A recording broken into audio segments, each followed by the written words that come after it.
Hello दोस्तों, कैसे हैं? आई होप आप ज़रूर अच्छे होंगे। और ये देखिए, आज मैंने बनाई है सिंघाड़े के आटे की बर्फ़ी।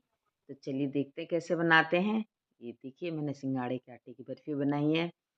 ये मैंने सिंघाड़े लिए हैं 250 ग्राम और इनको अच्छे से धो के सुखा लिया था। अब ये देखिए, इसमें अदरक कूटने वाले इमामदस्ता में मैं इसको मोटा-मोटा कूट लूँगी, क्योंकि उसके दाँते ख़राब हो जाते हैं मिक्सी के, इसीलिए इसको ऐसे मोटा-मोटा पीस लेते हैं। बाज़ार में पाउडर भी मिलता है, लेकिन शुद्धता के तौर पे घर पे लाके ही इस तरह से बनाओ तो ज़्यादा अच्छा रहता है। तो अब मैं इसको मिक्सी जार में डाल के इसका पाउडर तैयार कर लूँगी। सिंघाड़े का आटा तैयार कर लेते हैं।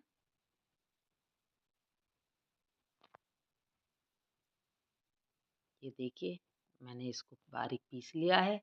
अब इसको छन्नी से छान लेंगे तो इसको मोटा-मोटा जो छिलका होता है या कुछ भी होता है वो निकल जाता है और एक हमारा अच्छा-सा आटा तैयार हो जाता है सिंघाड़े का।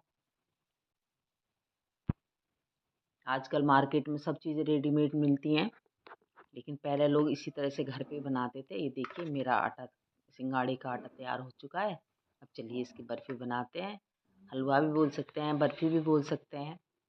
तो मैंने गैस पे कढ़ाई रख दी है, उसमें इसको आटे को डाल दूँगी और उसके बाद इसको धीमी आँच पे भूनेंगे। गैस के फ्लेम को धीमा ही रखना है, क्योंकि तेज़ से जल जाता है बहुत जल्दी और बहुत जल्दी ही भुन जाता है। मुश्किल से 10 मिनट लगते हैं इसके भुनने के लिए, तो धीमे आँच पे ही भूनें इसे।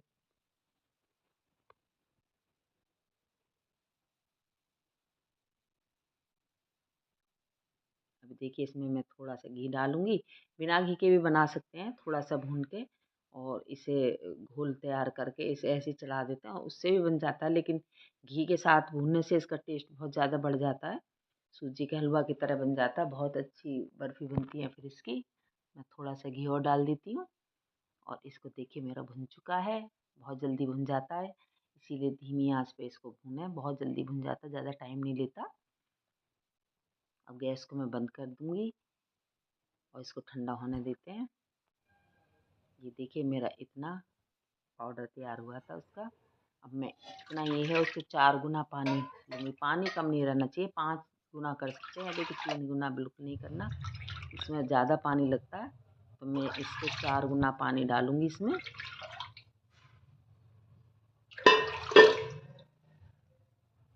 पानी ये बहुत जल्दी कढ़ी की तरह ना एकदम सूखता जाता है पानी, तो पानी ज़्यादा रखें।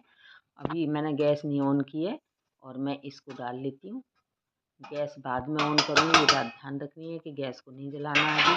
पहले इसको अच्छे से घोल लेते हैं, क्योंकि इसकी ना गाँठें पड़ जाती हैं, तो इसीलिए इसको गैस बंद करके और अच्छे से पहले इसका घोल तैयार कर लेते हैं।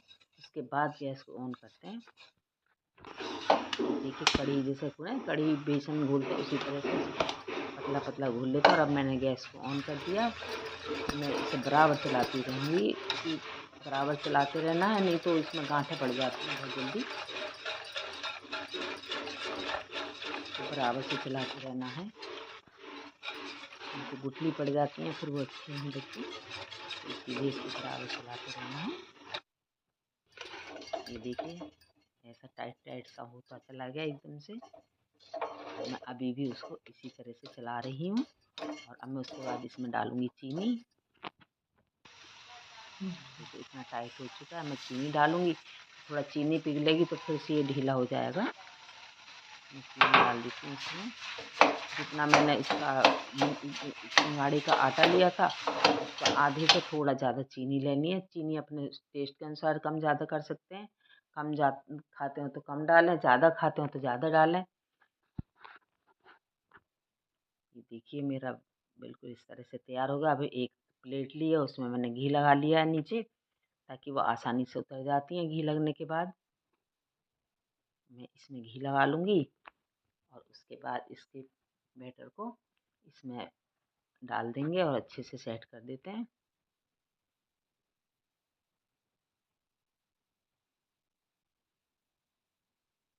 इसको व्रत में, नौ दुर्गों में कभी भी बना के खा सकते हैं। इसके आटे की पकौड़ी भी बना सकते हैं।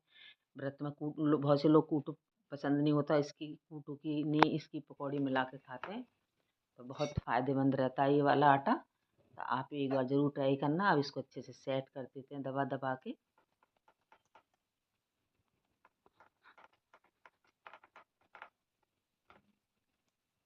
ये देखिए जम चुका है, अभी से ही जम चुका है, अभी तो गर्म है। जब ठंडा होगा तो बिल्कुल पीसेस उतर आते एकदम बर्फ़ी की तरह। देखिए जम चुका है एकदम से। और मीन का हलवा तैयार। एक बार ज़रूर ट्राई करना, बहुत टेस्टी बनता है। आप इसमें ड्राई फ्रूट्स भी डाल